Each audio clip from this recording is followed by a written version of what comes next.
Hello and welcome to the Learn How to See Better podcast, the only podcast out there known to actually improve your vision the longer you listen. This is your host, Drew Davis, and I'm glad you've joined me here today. I can't wait to share some great information with you about how to improve your health, wealth, and relationships. So let's get right down to it, shall we?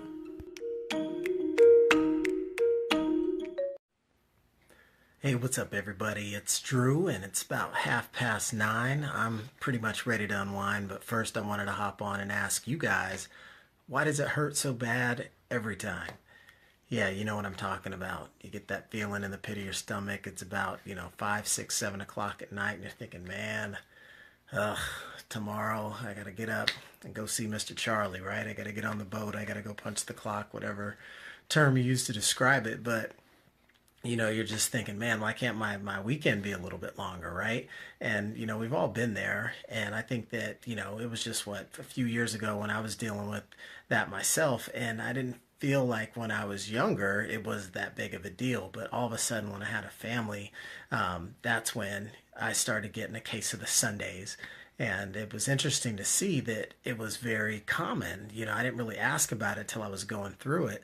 And I started thinking about how, just the fact that, it wasn't always like this. Number one, I used to like to travel a lot and to be able to go places and see my friends. But then, you get to a point where the mentality shifts a little bit and you're thinking to yourself, man, I don't really want to have to catch another flight. I don't want to be away from my babies and my family.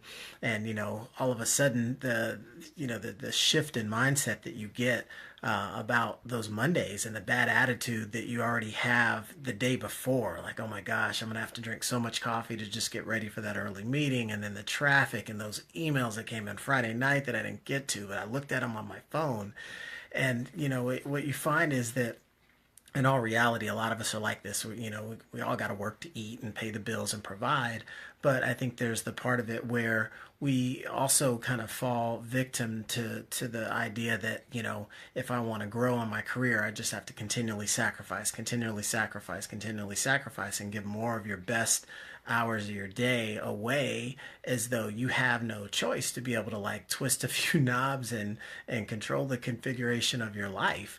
And that was the thing for me that was the biggest struggle. Is I was a climber. I felt like the way, I was raised, and I came into corporate America. It's like, I'm going to climb that mountain. Let's go do this thing. What's wrong with that, right? But it became a little bit different once you had some other demands like that of a family, and you realize it's not just like, oh, a family's making this easier or more difficult.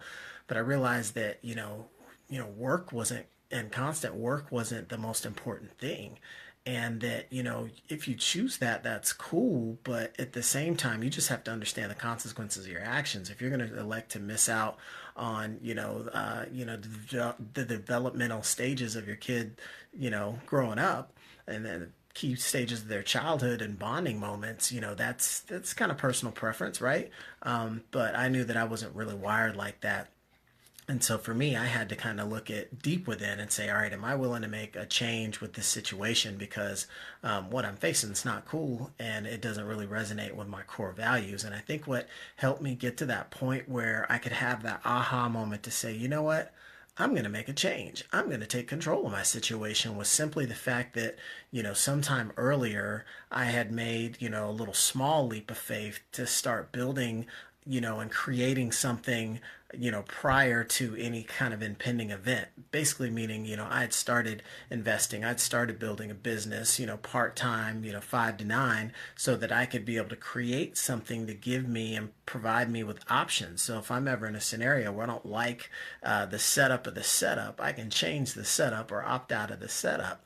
And so, I think that was great to get fired up and say, hey, you know what, I've got the capacity now. I can make some changes to this and not deal with the Sundays every week. Because I think we all kind of get empowered and change our situation if we really want to bad enough.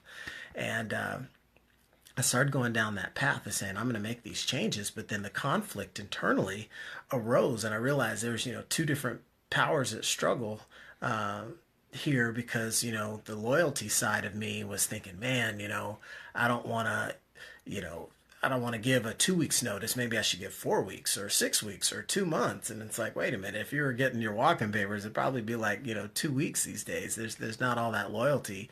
But what I found was, even though I wanted to pursue something better for me and my family, that just the whole idea of the loyalty and, oh my gosh, I'm leaving the first employer that hired me out of school, and shouldn't I just, not rock the boat and stay here? And you realize, look, if you're not satisfied in life with your setup, to sit there and just, keep waiting it out gets to be pretty nonsense, right?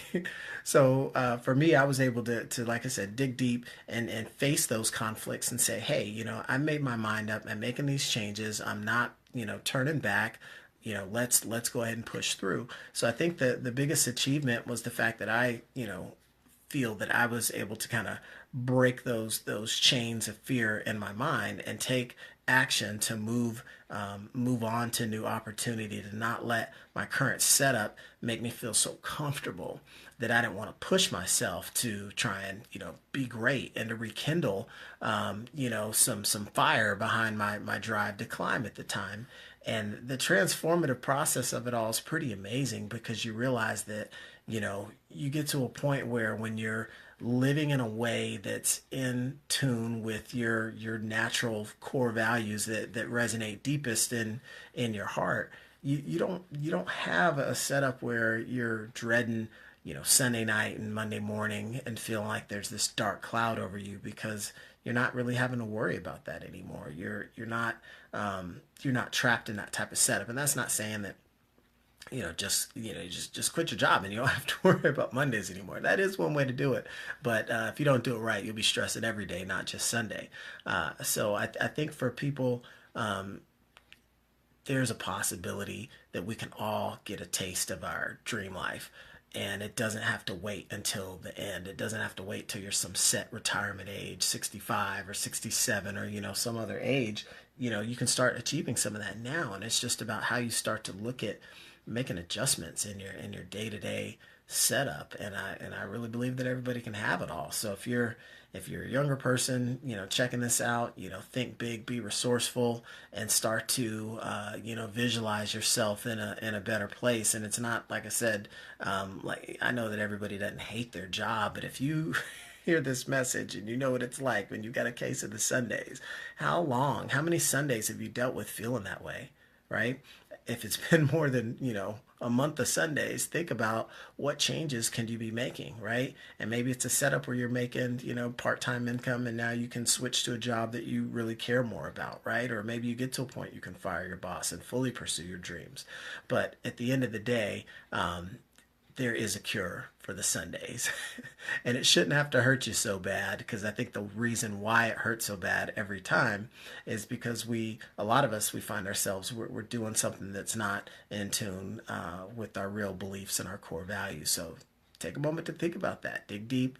What's your scenario? What are you going to do a week from now when you're going into that state, that feeling? Could you be carving off a little bit of time on your weekends to start putting an escape plan together, right? To start dreaming again, to think about what things could be possible for you if you don't like the setup of your setup. If you're all good, you're all good, and that's great.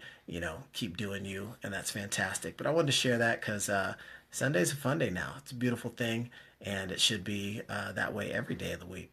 So with that, logging off for this Sunday evening and wishing you a fantastic week. Thank goodness it's Monday, because it's one of the greatest days of the week to start off to achieving your goals. See you guys later.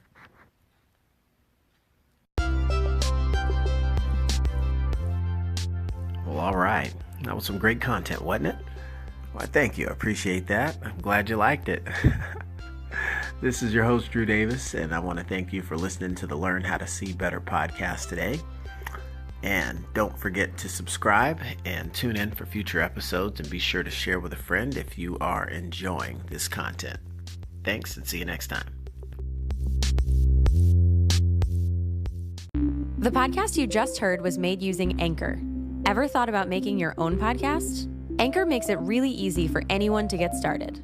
It's a one-stop shop for recording, hosting, and distributing podcasts. Best of all, it's 100% free.